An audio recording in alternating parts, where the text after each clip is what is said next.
The buzzer screamed like a gut punch, slicing through the roar of the arena, but Silas didn't move. He stood frozen at center court, his cleats rooted to the scuffed hardwood, staring at the scoreboard as if it had just confessed his deepest sin. 76-74, our lead evaporating in the final seconds of the state championship. "Benji," he whispered, his voice cracking like dry ice. "I can't. Not like this." And in that moment, I knew the secret he'd buried deeper than any pick and roll was clawing its way out, unraveling everything we'd built on sweat and stolen glances. It started months earlier, back in the sticky heat of August in Lincoln, Nebraska, where the cornfields stretched like golden regrets under endless blue skies. I was Benjamin Hayes, Benji to everyone who mattered, a lanky shooting guard with a jumper that could thread a needle from half-court and a heart too stubborn for its own good. We'd grown up in the same dust-choked suburb, Silas Whitaker and me, trading playground fades for high school glory, then clawing our way to the University of Nebraska's varsity squad. He was the point guard, all wiry grace and laser passes, with eyes like storm clouds over the Platte River. Gray, brooding, pulling you in before you realized you were drowning. We were inseparable, the kind of teammates who finished each other's sentences on the court and shared silences off it that said more than words ever could. But there was always something unspoken between us, a current humming beneath the surface like the low buzz of the fluorescent lights in our cramped dorm. Late-night film sessions turned into confessions over lukewarm Gatorade. Dreams of the pros, fears of fading into the farm life our dads had escaped only to drag us back toward. I'd catch him watching me in the mirror during weights, his gaze lingering a beat too long on the flex of my shoulders, and I'd feel that pull, electric and terrifying. In a state where football gods reigned and faggot was still locker room currency, admitting what simmered between us felt like betting your last chip on a busted flush. So we danced around it, brushing knuckles that weren't quite high fives, crashing at each other's places after road games with the door cracked just enough for plausible deniability. Silas carried his weight heavier, though. His family was old Nebraska stock. Dad a grizzled ex-coach who'd lost his knee to a bad slide tackle in '89. Mom a quiet librarian who quoted Whitman like scripture. They lived in a split level on the edge of town, the kind with a flagpole out front and a Bible on the nightstand.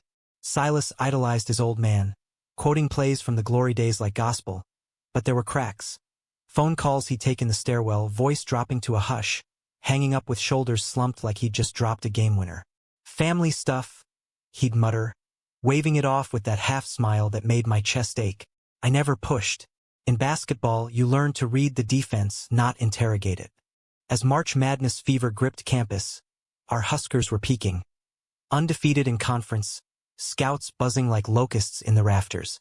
The state semis were a blur of crossovers and contested threes, Silas threading needles through double teams to find me wide open. Off the court, the tension thickened. One rain-lashed night after a blowout win, we ended up at O'Malley's, the dive bar where co-eds nursed IPAs and alumni nursed grudges. For beers in, the jukebox crooning Springsteen, Silas leaned across the sticky table, his knee pressing mine under the wood. "Benji, if we win this thing, what then?" His voice was rough, laced with that Midwestern drawl that turned vowels soft as hay. I swallowed hard, the air thick with the scent of spilled hops and possibility. "Then we figure it out. You and me." Our fingers brushed, accidental, deliberate, and for a heartbeat the world narrowed to that spark. But he pulled back, eyes darting to the door like he expected his shadow to walk in and call foul. The championship loomed.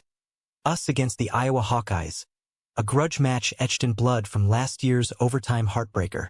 Practices turned brutal, Coach Harlan barking drills till our lungs burned, the gym echoing with the slap of leather on tile. Silas was off. Missed passes veering wild, stares glazing over mid-sprint. "Get your head in the game, Whitaker." Coach would thunder, but Silas would just nod, that secret gnawing at him like a bad tooth.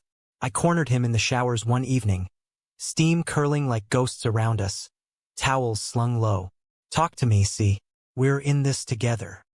He leaned against the lockers, water beating on his chest like unshed tears, and for a second, I thought he'd break. "It's Dad," he said finally, voice barely above the drip-drip. "He's not doing great. And there's this thing with my brother." The door banged open, freshmen piling in with their chatter, and the moment shattered. Brother? Silas never mentioned a brother. It was the first thread pulled, but I let it lie, too scared of what unraveling it might mean for us. Game night hit like a freight train. Pinnacle Bank Arena pulsed with 15,000 souls. Farmers in flannel, sorority girls in red jerseys. The air electric with fry grease and desperation. We filed out to Sweet Caroline. The crowd a sea of waving corn husks, my heart hammering as Silas bumped my fist at tip-off. He looked sharp, jersey crisp, game face locked, but his eyes held that storm, roiling just beneath. First half was a war. Hawkeyes pressing full court. Their center a brick wall named Kowalski who swatted my layup like it insulted his mama. We traded blows, Silas dishing dimes that kept us knotted at 38. Halftime locker room reeked of Bengay and icy hot. Coach diagramming sets on the whiteboard while we gulped water. Silas sat beside me, thigh to thigh on the bench, our pinkies hooking unseen.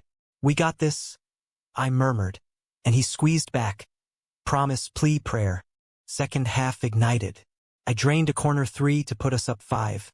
The arena erupting like Judgment Day. Silas stole a pass, flew coast to coast for the flush that shook the rafters. But with 4 minutes left, tied at 70, it cracked. A timeout whistle pierced the din, and as we huddled, Silas's phone buzzed in his bag. Insistent, ignored. Then his face drained white. He fumbled it out, screen glowing. A text from an unknown number. Tell Dad I'm sorry. Can't hide anymore. E. His brother, Elias. It hit me like a screen. The ghost in the family photo Silas kept tucked in his wallet, always cropped out. Before I could ask, play resumed. Silas inbounding, but his pass fluttered soft, intercepted clean. Hawkeyes scored, lead theirs. We clawed back. I hit a mid-range fadeaway, crowd on its feet. But Silas was unraveling, eyes flicking to the stands where a figure in a faded Hawkeyes hoodie lingered by the tunnel, face obscured but posture screaming confrontation. 2 minutes, 74-74.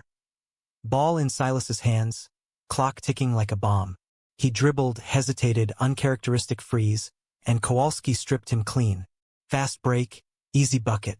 76-74. Iowa. Our possession, 30 seconds left. Silas called for the pick, but as I said it, he whispered hoarse. Benji, he's here. Elias. He came out. To everyone. Dad's gonna kill him. The words landed like a charge, the secret spilling.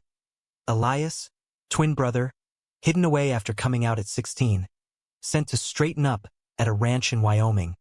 Whispers of conversion camps and family shame. Silas had carried it alone. The golden sun shielding the fractured legacy. Dad's rage is a minefield they'd tiptoed for years.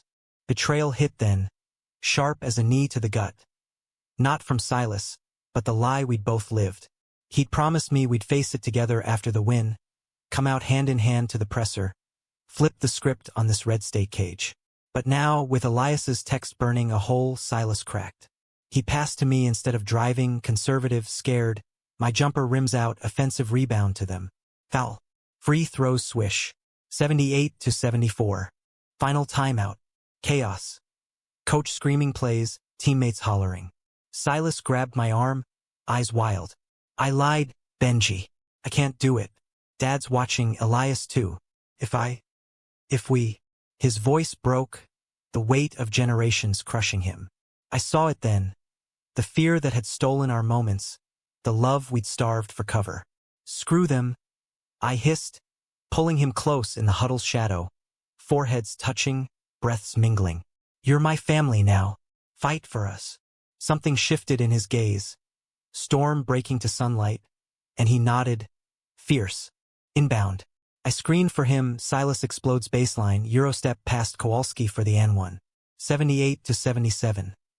Crowd delirious. Their possession steal by our wing, outlet to Silas. He pulls up from 25, prayer arcing perfect. Splash. Tie game, 3 seconds left. Hawkeyes heave a desperation 3 airball. Buzzer. Overtime. Pure hell. Legs jelly, lungs fire. We traded blows, but Silas was reborn, dishing, driving, draining a pull-up to go up 82-80 with 12 ticks. Iowa ties it, foul on me, wait no on Silas. He steps to the line, arena hushed as a cathedral. First free throw, swish. 83 to 82. Second, rattles, drops. 84 to 82. They brick the inbound, we foul, miss. Final buzzer wails. Victory. But the real game ended in the tunnel. Elias waited there, hoodie down. Mirror of Silas, same stormy eyes, but scarred deeper. Wrists bandaged faint under sleeves. I couldn't let you play without knowing, he said, voice raw from miles of bad roads. Dad loomed behind, face thunder.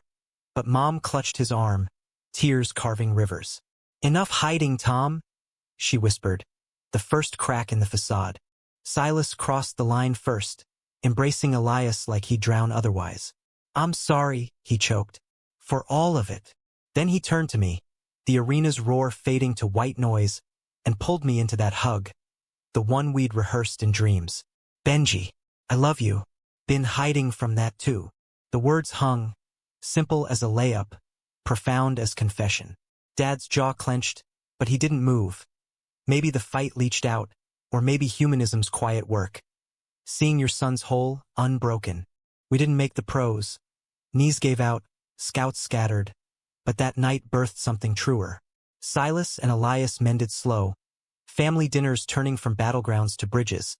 Dad muttering gruff approvals over coffee. Mom started a support group at the library. Whitman verses for the lost boys of the heartland.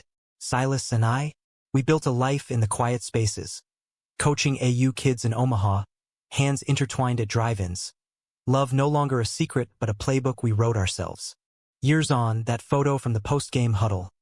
Us three brothers in arms, confetti-dusted and defiant. Hangs in our split level, flagpole swapped for a pride flag fluttering lazy in the breeze.